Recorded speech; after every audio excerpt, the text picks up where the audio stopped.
Good morning India. আশা করি তোমরা সবাই খুব ভালো আছো। আমিও খুব ভালো আছি।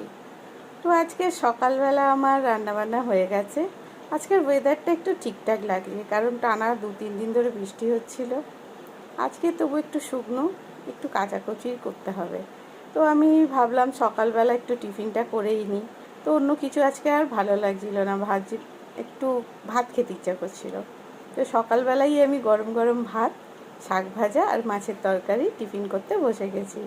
তোমরা আজকে সকালে কে কী টিফিন করলে আমাকে অবশ্যই জানিও। আর সকালবেলা গরম গরম ভাত খেতে কার কার ভালো লাগে আমাকে জানাতে ভুলবে না। আর আমার চ্যানেলকে যদি ভালো লাগে লাইক করো, শেয়ার করো, সাবস্ক্রাইব করো। আবার দেখা হবে তোমাদের সঙ্গে নতুন ভিডিওতে।